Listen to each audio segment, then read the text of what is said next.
Hi, everybody. Good evening, good morning, good afternoon, wherever you are listening to me from. Yes, so I am just gonna do this very quickly. So recently we celebrated our anniversary, our 40th anniversary, my husband and I, and it's been a journey, it's been an adventure, it's been an experience. I've never been married before, neither has he been married before, but we somehow came together and started this journey. I remember I've shared a bit of how I met my husband. And so if you've not watched that video, you need to go back and go and watch it. Yes, so our anniversary was last week, a week ago, yeah. So we decided to do something different from what we've done before. All the three anniversary we've had in the past, we've not been able to really mark it, like make it, set it out, like maybe celebrate it or go somewhere. Okay, yeah, I remember last year we celebrated it, but it was in the house. We plan to now go sleep over somewhere in the hotel and spend some time and think about the marriage and all, but we were not able to do that. So we decided to try it this year. I have a 7-month-old, by the way, like you also know, but I said it's not going to stop me. So we made an arrangement. So my big sister came over, plus my sister that is already with me, and my brother-in-law too came over. So they all helped to keep my boy company just over the night, because we went just to sleep over, and then we came back the next day. So they helped me, and shout out to them. They're the amazing family I have. I can't even trade them for anything. Yeah, so we went and spent a good time together and do what husband and wife knows how to do. Yes, we have the license. If you don't know what I'm talking about, it's not my fault. You're gonna know later, by and by.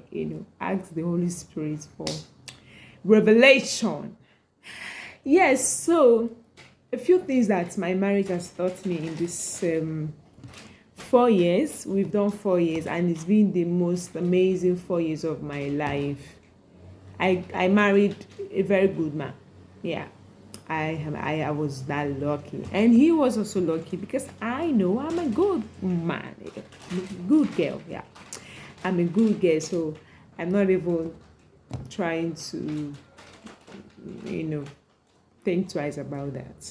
So we reflected on our marriage and how far we've come, what has happened, what are the things that we can do differently, what can we stop, what should we be doing better, how do we annoy each other. Yes, we had that section. So where I say my mind, just like I want to say it as it is in my mind. Of course, you have to be respectful while you're saying that. So we did that, and you needed to calm yourself down. That moment where stray bullets is coming to your face and you have to swallow it. You're not going to defend. The rule is you don't defend. You don't try to give reasons why you did it. You don't have to say, no, it's not how it happened, though. It's not how I did it, so no. You're just going to accept the feedback, because it is feedback we believe in our home that helps us to grow. If you don't get feedback, you will not have room for improvement. So we did that, and we also talked about, of course, what you think your spouse can do better, and a lot of things, how we can improve our marriage, the things we can start doing, like I said earlier, and how to move our marriage forward, so that by the next 1 year we can come back and say, okay, this is how much better we have done. Remember, yeah. So that's basically. So back to what I was saying. A few lessons I've learned with my 4 years in marriage is, first of all, you must put yourself under an authority. You must put yourself under a mentor, whatever you choose to call the person. Someone you're accountable to.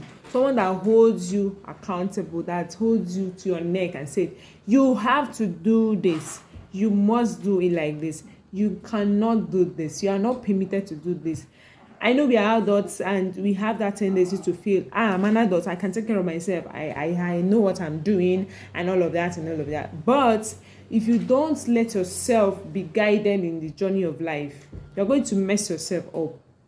You'll be doing I'm an adult. I've seen people behave like that and they actually make a huge mistake. So one of the things that has helped me in our marriage, or helped us in our marriage, is that we are accountable to a system. We are accountable to someone, to some people actually, not even one person. Like, I can't just wake up and do something. We can't just wake up and do some things without first seeking the opinion of our mentor, our marriage mentor. Because we want to be sure we are on the right track. You know, when Bible says in the multitude of counselors there is safety. And it also said that there is a way that seems right to a man, but the end is the way of the. That means you can't even find out until you get to the end. But there is a difference between a road that seems right and a road that is right. So the road that seems right is not the road you should take. That is what the road you will see if you are just seeing it from your own eyes. But the road that is right is the road that someone else has taken and proven it to be the right way. And so when they tell you this is the way to go and you go through that road, you find out that you're on the right track. So that is what mentorship has done for my marriage. We are accountable.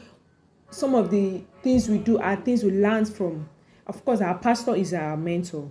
So some of the things we do, so we submit to him what we do. We don't just wake up and start doing something and say yes. So some of his teachings, when I was single and I listened to him, the rhema I got then is entirely different when I'm listening to the same message while inside marriage. Because those times it sounds, what's he talking about? No, it cannot be true. Now, it cannot be true that married people don't have sex every day.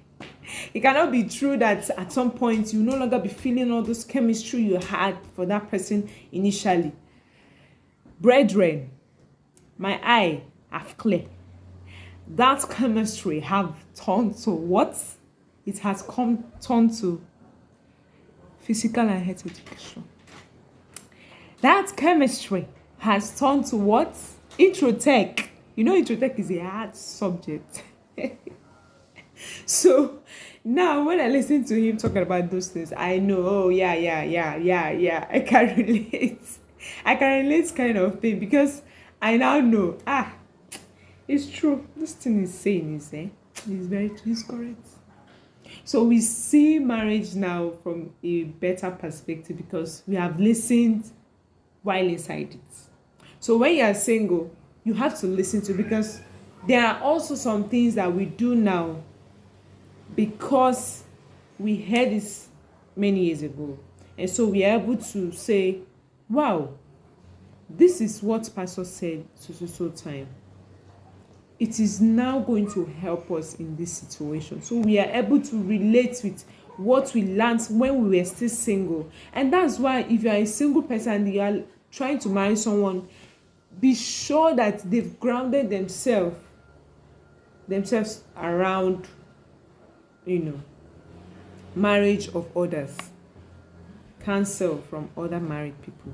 Because you cannot just enter into something you don't even have a clue about. I know we don't need to know it 100%, but you should have some idea. You should have, what it looks like based on what you have read, what you've listened to, what you've experienced, while others tell about their story. So mentorship has helped my marriage greatly. Mentorship has helped my marriage greatly. Sorry about that. My baby's actually behind me, so I'm trying to see how I can do this. Motherhood will. So back to what I was saying. That's by the way. I can say that you need mentorship, in and out, both before and while in it. Because what you know before you got into marriage is not what will make your marriage work. It is what you learn while in the job.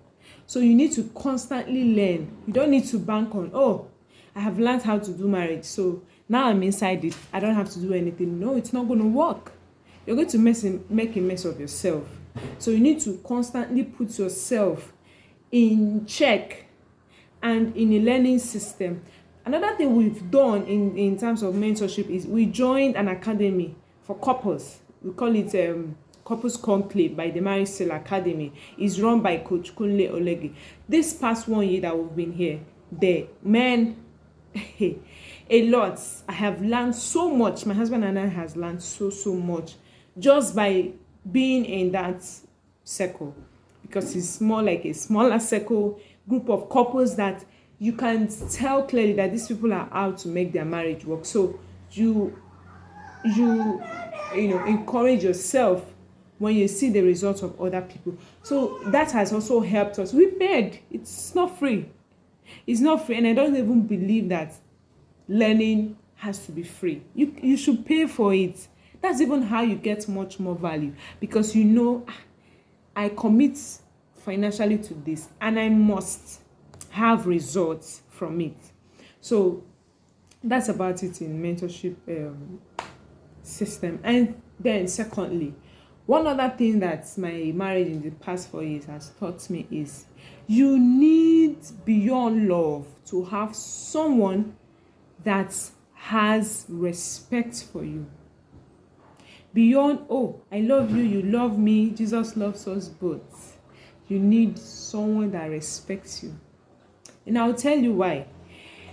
When someone respects you, they will not raise their hand to hit you, for the man or even for the woman anyway, because now we have women that beat up their husband. So I won't even exempt women from this. When you have respect for your spouse, you will not cheat on them. So this I love my wife, but it just happened in a way and I slept with somebody, or I cheated on him or on her. That is because you do not have respect for the person. So when you have respect for someone, there is a way you cannot speak to them. No matter how angry you are. You know, we make excuses and say, I was angry, I said this out of anger. How about waiting for when you are a little bit calm to say what you want to say? Because you're always in a hurry to say out things and then want to apologize. So what I've done is when I'm so upset with my husband and I don't want to say things I will regret, I'll just say, he'll just say, can we talk about it? I say, no, I'm not ready. I'm not ready, because if I say what is on my throat, like sometimes it's already here, I'll just sip some water and swallow it down back, because I ain't gonna say this. If I say this marriage is over. So I try to postpone some things in per se, to be sure that I'm saying it at the right time. So because I have respect for my husband and I know I shouldn't have an excuse to disrespect him. And it's even more for a man, because men are wired to receive respect just the way women are wired to receive love and affection.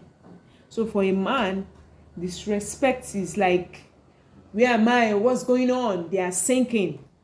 A man cannot stand a woman that disrespects. That's also what pushes some men, not making excuses for them, but that's what makes some men to, start going outside to look for people that will actually give them some respect. So, respect is very crucial if you're going to have a beautiful marriage. So it also makes, when you respect your spouse so much, when you respect your spouse so much, it rubs off on people around. Someone can't just come and talk to your wife like that. Someone can't just come and talk to your husband in a certain manner. A few times when we've had issues with maybe police or touts that are trying to harass my husband, maybe, when we are driving along the road, I will stand on my ground and say, sir, you don't talk to my husband like that. I'm so sorry. I'll be as much respectful and polite as I can, but I won't sit and watch you disrespect the king in my kingdom, the king of my home. If there is a respect you accord to a king, you have to give it to this man right here. It doesn't matter what's going on. It doesn't matter what he has done. I stand by what I said. And when I say that, you know, my husband feels like, okay, even though he's being careful not to have me get into trouble and trying to intervene. I also know when to step back. Sometimes you say, okay, don't worry. And I'll step back. So and it makes people around to respect him. And I've also seen him do that for me. So that, of course, all my husband's siblings are older than me, including their last born,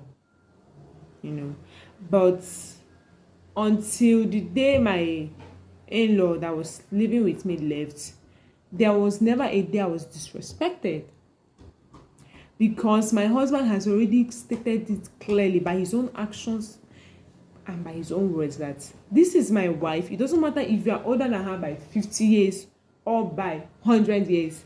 She is my wife, and that entails her to the same amount of respect you will give to me. So if you don't have someone that is respectful or someone that respects you, you are in a trouble that you don't even know when you will get out of. Okay. So I will encourage you to look out for